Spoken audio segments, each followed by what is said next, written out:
Hello and welcome to another episode of the Monday Mile podcast. Today we're in Henley-on-Thames alongside the River Thames, and that's because I'm about to link up with a lady who knows these waters very well. Her story is far from the typical Paralympic fairy tale. She's a Paralympic rowing gold medalist and a cancer survivor. Her journey hasn't gone to plan as such. At 29, a cancer diagnosis led to her being an advocate for raising awareness and early detection.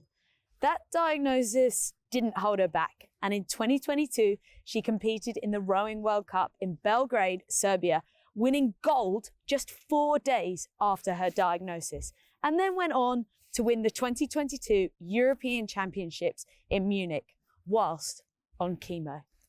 Erin Kennedy, you are superhuman. Or just a little bit nuts, I don't know. Welcome to the Monday Mile podcast. Thank you for having me. It's lovely to be here. Thank you for welcoming me to your home club. We've literally just walked past it. Yeah, Leander Clubs is an amazing club. It was really convenient, basically, because it was my local club when I left uni. But it's like the most successful rowing club. Wow, it's the most successful sports club in terms of kind of Olympic medals of any sport in any club in the world. So it's got something like, and I'm going to get this wrong and I'm going to get in trouble for it now, over 140 Olympic medals and Paralympic medals. Yeah. Well, that's just extremely convenient. Yeah. And you already hold the title of one of those. Yes. Yeah. You're just back from Belgrade, and Paris Paralympics is quite literally around the corner. Oh, I know. How's the form? It's really good. It's really good. I got back from the European Championships this morning. Yeah, we won, which was amazing. It was like the kick-off for the season for Paris. So it's really exciting. We've got a brand new combination, which is like exciting, but quite scary as well, because you're like, we're a bit untested. What's it going to be like? Unpack that for me. Okay, so I'm a coxswain. Yeah. So I am the person in the boat that's basically delivering all the communication. So I'm getting data coming in, which I'm then needing to deliver back out. So that's like boat speed, technical changes, where we are in the race. It's race desk engineer vibes, Formula One. Yeah, I was going to say, I'm getting this Formula One kind of vibe going on. Yeah. And I'm doing that sort of live, obviously. And then we've basically got kind of the element of like the kind of technical strategist, coach. And there's an element of like motivation and stuff as well, of getting to know my athletes really, really well, so I can really tap into like what makes them tick. So then at that tough point, I can be like, okay, let's go. Like I can make you move. And I row a 4, so I've got 4 athletes, 2 boys, 2 girls. So in total, 5 on board. 5 on board, including me. But they're putting down the watts and I'm using my brain. It's like, Beauty and the Beast. That's a crazy contrast, because everybody's role is extremely different in that boat. And as an onlooker of rowing, I would just look out, see some rowers on the water, and my initial thought process is, oh, they're all rowing, they're all doing the same thing, and they're going really quick, and it looks extremely painful. But it's actually far from that. Yeah, everyone's got a really unique role within the boat, and obviously coxing in the Paralympics, everyone also has, their own impairments, their own sort of reasons for classifying and being there. And the boat I cox is called the PR3 Mixed Cox 4. It's a bit wordy. But basically, they row a normal boat with no major adaptations. They use leg, trunk and arms. And actually, to be honest, walking along, you probably wouldn't necessarily notice a very obvious disability. With most of them, a lot of it's kind of, whether it's ankle fusion or one of the girls was in a car accident when she was younger. Basically, kind of, it's my job, though, to kind of cater for those kind of small impairments and basically just make us row the boat fast. The best thing about parasport for me is it's a great leveler. Like, we all just come in, you've all got kind of different stories, different journeys, different impairments. Some you were born with, some you have picked up along the way. But actually, when we're all in a boat, we're all just trying to make the boat go fast, and we're as good as the next person. That's incredible. When it comes to your specific role on the boat, I can imagine communication with those athletes and that relationship is incredibly important, because there's a lot of trust there as well. Yeah, totally. It's entirely about communication. Like that's the main thing that I do. I do steer the boat, but thankfully at this point, a little bit like driving a car, you're not I almost don't even think about steering anymore. Yeah. If the steering broke, I really would be thinking about it. But like, it's all about what I'm doing. So I've got a microphone, which is you go through to speakers in the boat. So that's how I'm communicating with them. And they hear my voice a lot. Like, you know, training for rowing is not for the faint-hearted.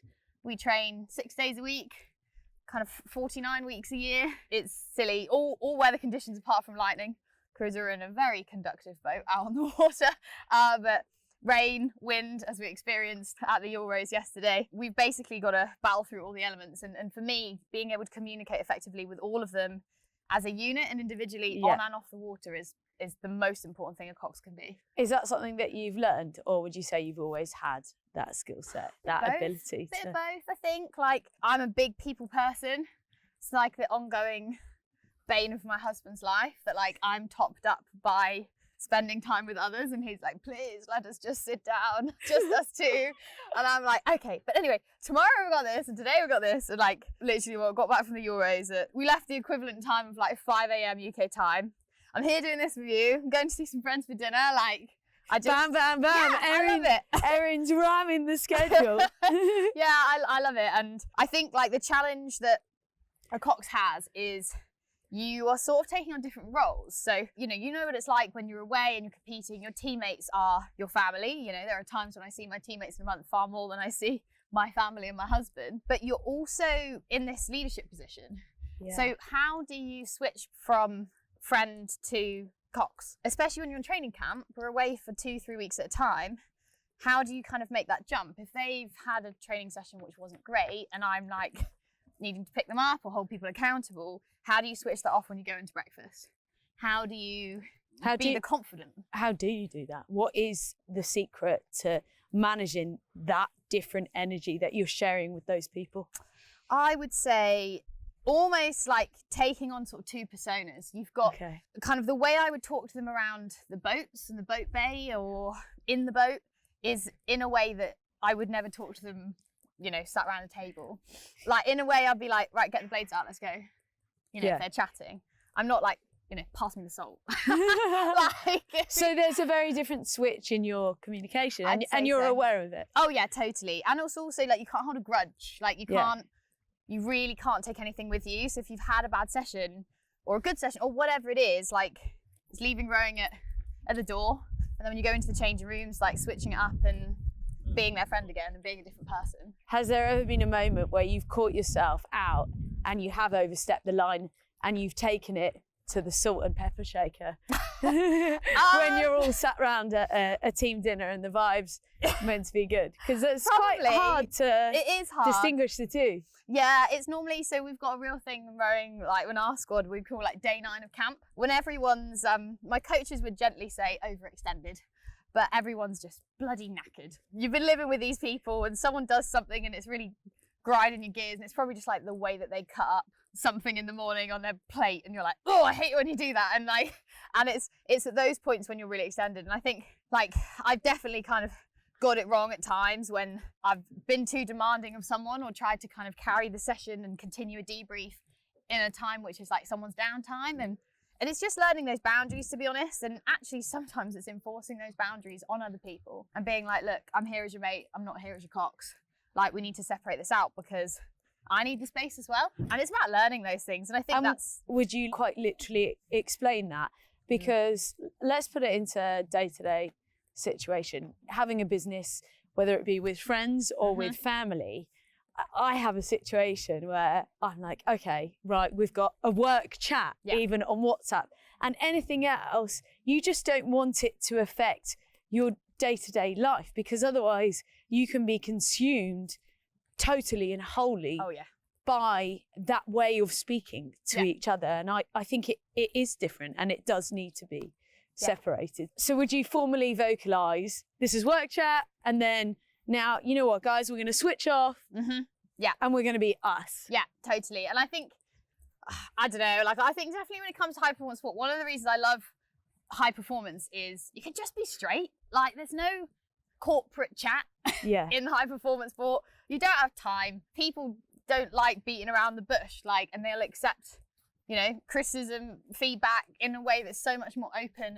and direct. And I'm a big fan of that. And I will 100% be like, and that's enough. You know, we're not going to talk about this anymore. We've got plenty of time to do it. And I think one of the most difficult things for me is around selection. The boats aren't set. As I said, we had a new person in this year. It's great that we've got upper pressure, people pushing to be in, you know, like a boat. My crew has obviously had loads of different formations. I've been in it since 2018, but it's been unbeaten now for 14 years internationally, like never beaten. And that's taken so many impressive individual athletes, and they've all gone through a selection process. They've all got into the boat, and it's making sure that you don't bring like selection into your personal life or whatever, because you've got to switch off. Does that create a rivalry and dispute in between the individual team members, and then you as a sort of chief communicator have to sort of bring it all back together? Are you a part of that as well? Yeah, huge part of it, and it's really tough. It's probably it's the hardest part of my year, because there's times when I'm under selection, so I'm then competing with another Cox as well, who's, you know, trying to bring their best to the squad, and the expectation then on me is that I'm doing what I would expect the athletes to do, which is be respectful and get the job done, and we're all working towards a project. It becomes quite like project focused, like we're trying to make the fastest boat. What makes the fastest boat? Who makes the fastest boat? And all these different things. And then eventually when you get to like now, where we've got kind of a crew that's kind of a unit and working together, it comes a lot more like the project is still obviously Paris, but it's a little bit more like, right, how do we build this crew dynamic? How do we get us all working together? What makes you tick? What makes me tick? And it's fun. That's such a nice way of looking at it, as a project. Yeah. And it's a project as a team to make this object fly in the water. Now take me to Tokyo 2020, your first Olympics as a Cox, but you are not actually a Paralympic athlete. Explain how that works as a Cox, how you can swap between the two. Yeah, so I don't have a disability. So I actually first joined the GB rowing team as a Cox for the Olympic programme, and I was going under selection with someone who's a really good friend of mine, Matilda, and ultimately, long story short, in that first season I didn't get selected for the Ultimate World Championships, the Olympic seat, and I was devastated. I was absolutely gutted, and I was like, right, what am I going to do? Like, the big challenge, if kind of you haven't figured out already, is coxing is so personal. There's real tangible objective things in terms of boat management, how do you operate as an individual, your leadership style, but it's also so personal. Like, how do you communicate as an individual? What's your style? How do you operate? And so to get, you know, not selected is tough. And then I was like, what am I going to do? So I thought, okay, like, what are my options? And then I kind of got contacted by the Paralympic coach, and we all train in the same training centre, literally about 10 minutes from here. And he was like, have you ever considered trialling for us? And at the time they had a great Cox. As I said, you know, they've been unbeaten for how many years. And I was like, well, if it ain't broke, don't fix it. Like, do you need a new Cox? And they have a great mentality of there, like, we always need upper pressure. Like, if you think you can, give it a go. And I joined them in 17, 18. So Coxes can basically jump between the crews, which is really cool. And actually, after going to Tokyo, you know, there was a question in my mind: do I jump into an 8? It's a different boat. It's a new challenge. And I was actually like, do you know what? I'm not that interested in trialling for the Olympics. I'm loving this Paralympic team. It's a much smaller unit. You get to know each other much better. It tests me more. Like, the boats themselves need that. I mean, you will have known it with your equipment. I wouldn't have a flipping clue. I could have a look at your equipment and go, well, that's the same as that.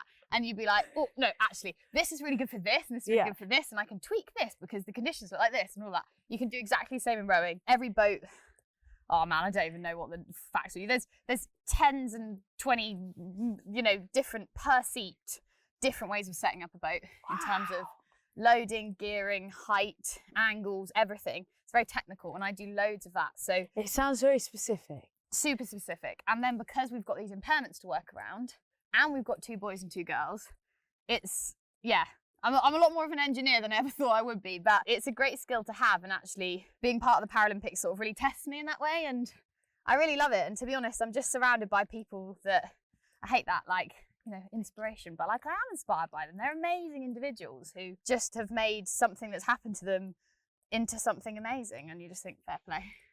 Respect, so much respect. Now, you speak about being tested. At the age of 29, you were physically put through the ultimate test.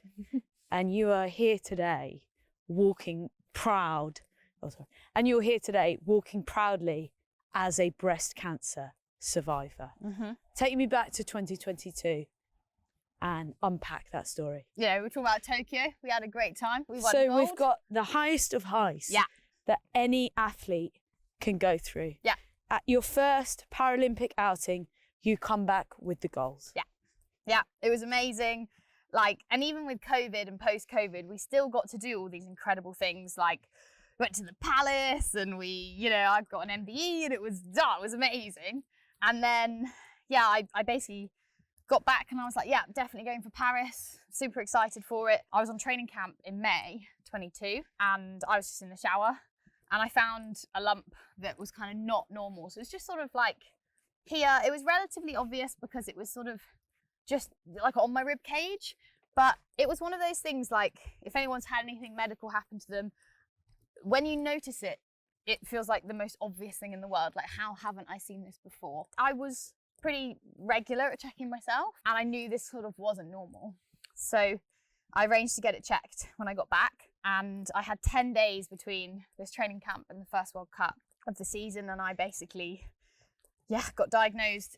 I actually got diagnosed the day I was supposed to fly to this World Cup, but I chatted to my coach and said, can I fly out a day late? I've got this appointment I need to go to. And I actually chatted to my crew about it saying, look, I've got this appointment. Do you mind if I fly out a day late? Because it's a team sport. Like if they'd have said no, then I probably would have had to send a sub. But they were like, no, we trust you. And one of my teammates, Ollie, said, well, what if it's bad news? And I was like, well, I'm still going to come. Like, what else am I going to do? Yeah. Like sit at home and be sad. And I think weirdly then I'd already started, you start processing it, but equally you just think, oh, it won't happen to me. It will never happen to me. I'm fit and healthy. But yeah, I was diagnosed with breast cancer and I was kind of, real world turned upside down moment, really. When you had that meeting and you received that news, how did you react? Because that's a fear that so many people can relate to or have been through. What were your initial thoughts in that moment? It felt like an out-of-body experience. It was very odd.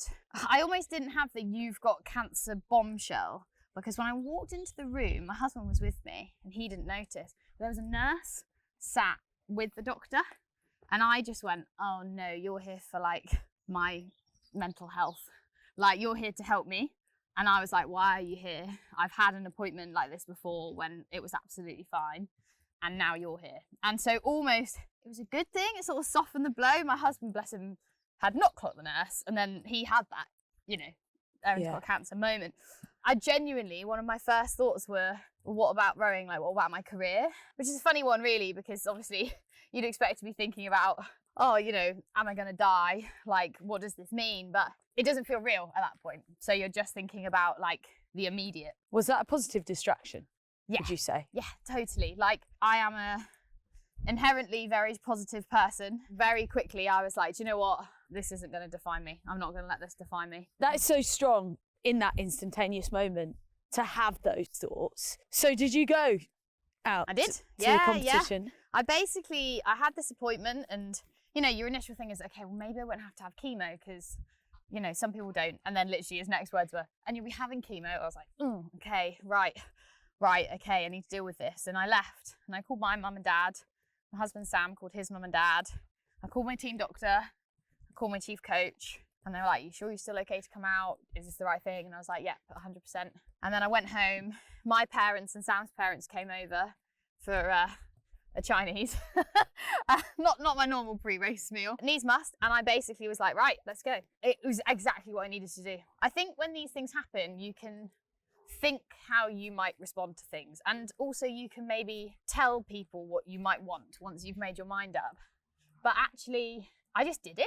And I think for me, it really just set the tone for how I was going to approach it. There was no one at that point could question whether I would be able to do anything or anything. And everyone went, okay.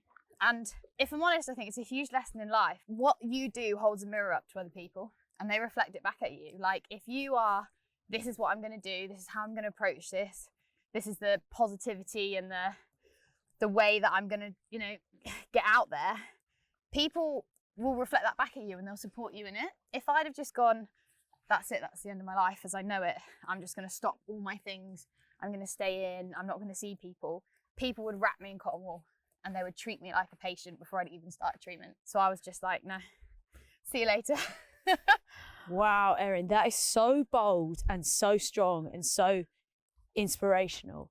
Because if you were to be wrapped in cotton wool instantaneously, that essentially almost takes away an element of your freedom and your passion. Yeah. And to fight anything, we need passion.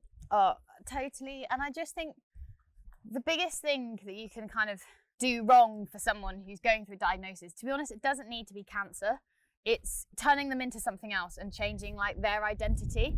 And identity is huge. Like, you'll know from anyone who's not been well, you know, they've gone, I just want to be normal. I don't want to, every time I pick up the phone, everyone want to know the ins and outs of your diagnosis and what's going on with you here, there and everywhere. Like, you just want to chat about Love Island and like whatever's going on in the news and that person who's just gone for a coffee with and all those sorts of things. Like, you don't want, like, because you haven't changed. I think that's the really weird thing about cancer. From the moment I walked into that room, someone said, "You're really poorly," and I was like, but I'm not though. Like, I'm fine.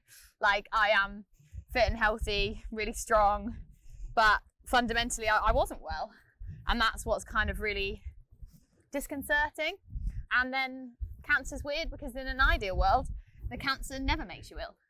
The treatment will make you ill, but the cancer won't. And thankfully that was the position that, you know, I found myself in. I basically, had 5 months of chemotherapy, 15 rounds, which was it's the most I've ever heard anyone having chemo with breast cancer. In that process, you were obviously significantly ill from the treatment.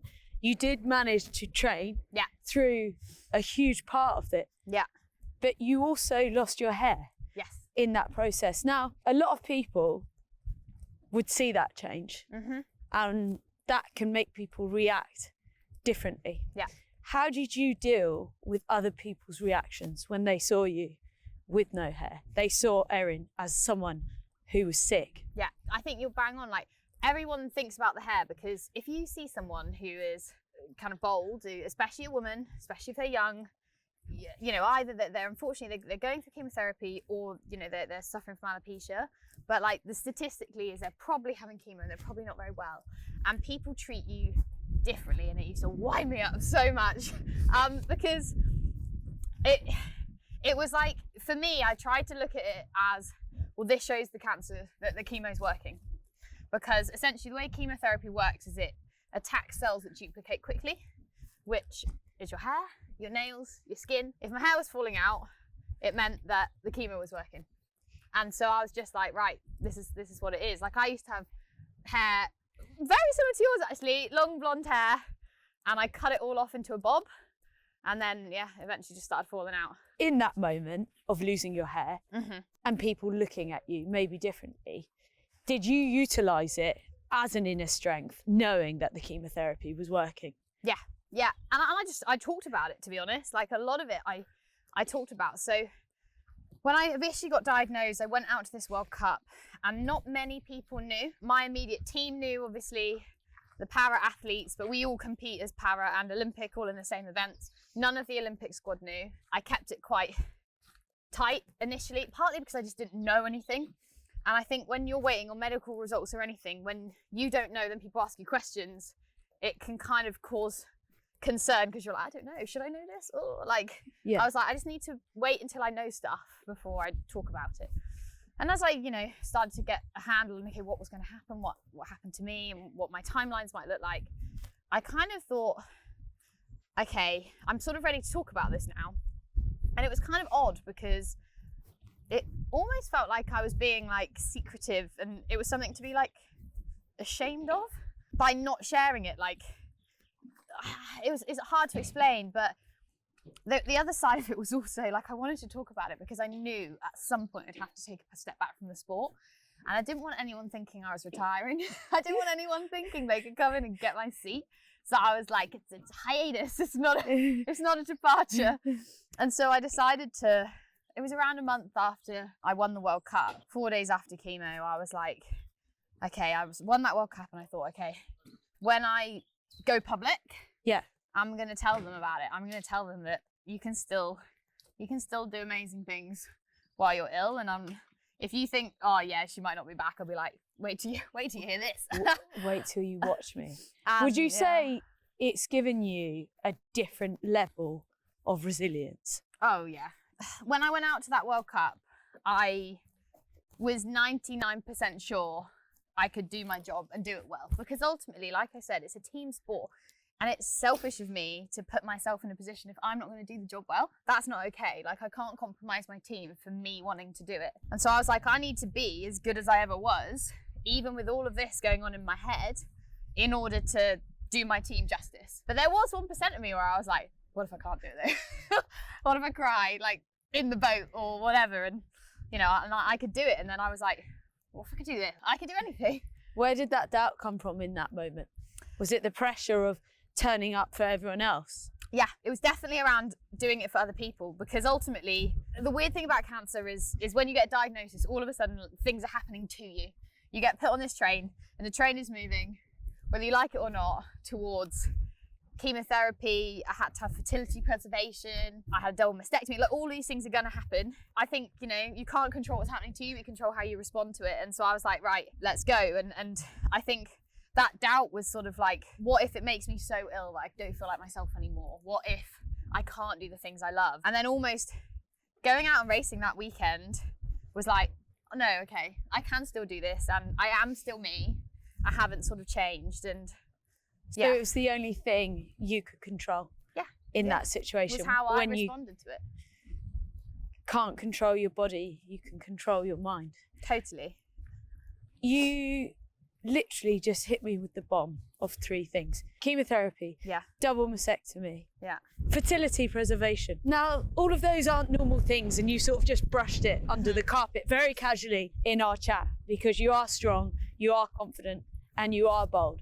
But that's a huge undertaking for any male or female to still have a career trucking along on the side. How did you manage the chemotherapy, and how did you apply yourself still to training and work around those blocks of treatment? The first thing that happened was actually the fertility preservation. So chemotherapy can really significantly impact your fertility.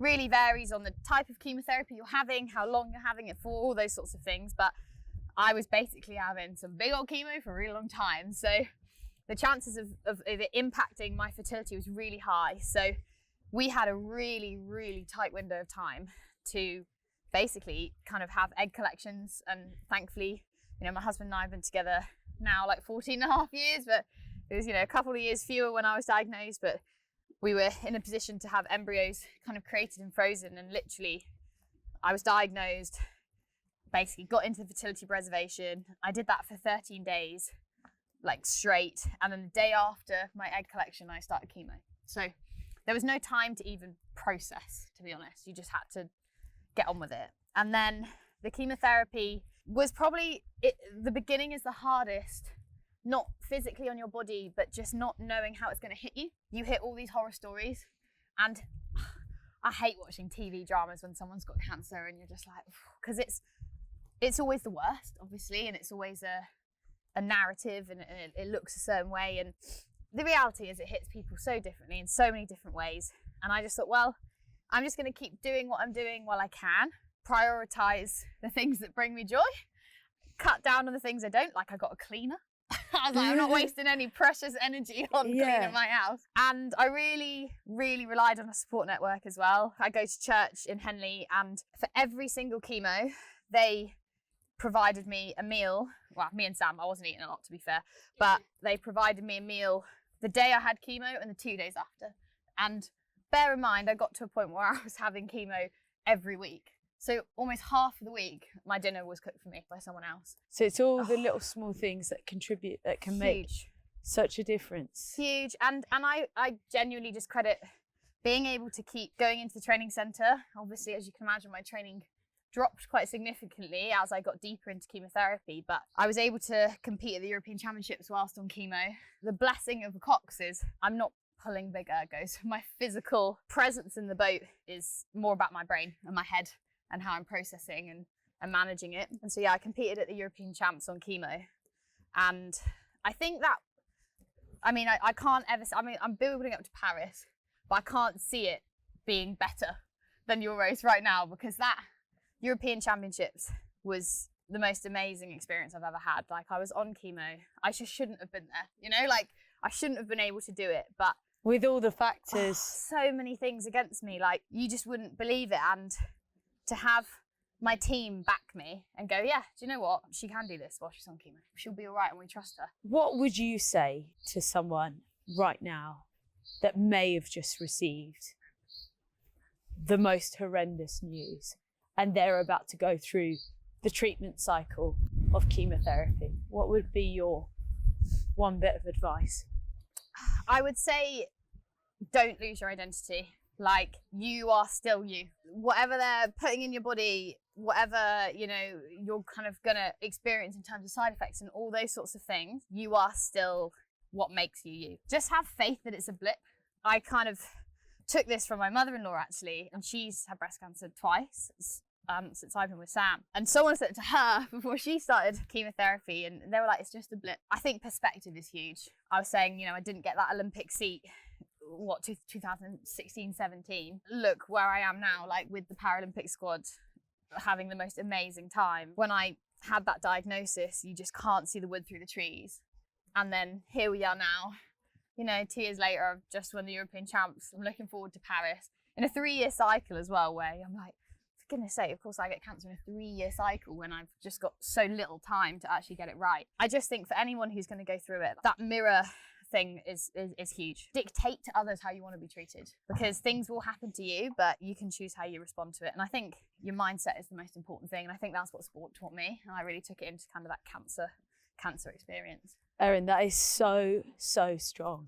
And now to flip the switch, what would you say to someone who is seeing a loved one go through that experience, having been there yourself?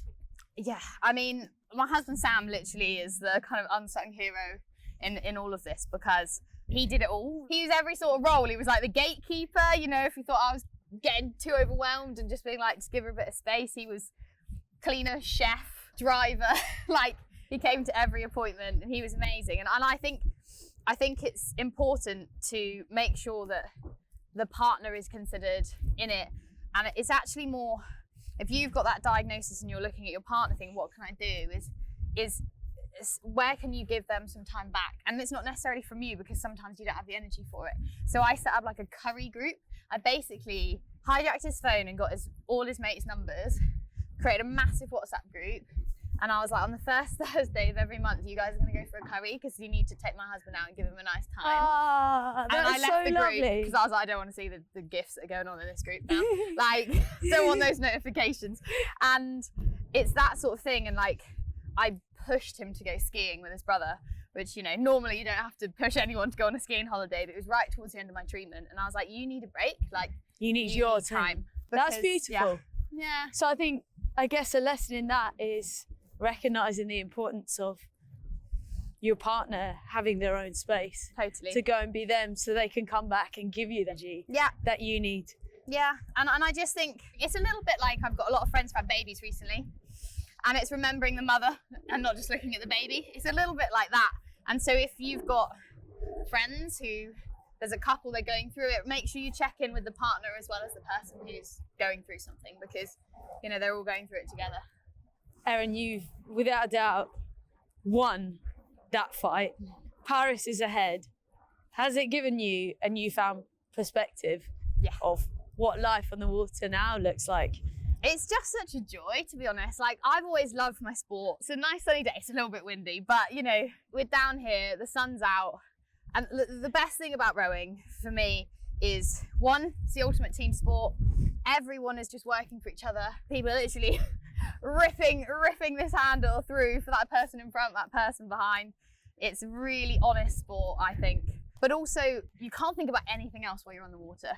There's no notifications, there's no phones, there's no distractions. It's an hour, 90 minutes of just like pure focus.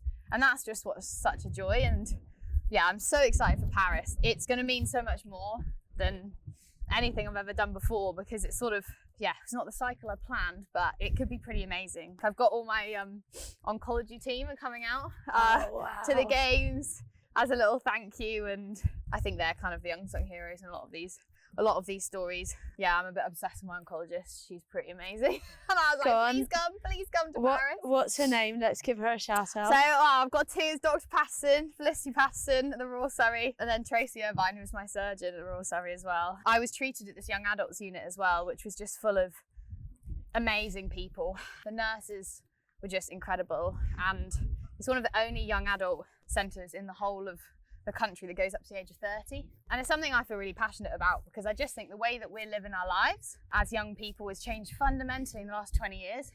You don't stop being a young adult when you get to 24. If you get cancer at 25, in most places you're just in the adults ward, whereas I got to go to the young adults unit, which was just, it was a game changer. It's like basically being in the BA first class lounge when you're at Heathrow. Like, you're all getting on the same flight, but you just have a much better time. Like, you get all the love, all the care. Oh, it was amazing. I've not been in the first class lounge. We need to get that sorted if you're listening.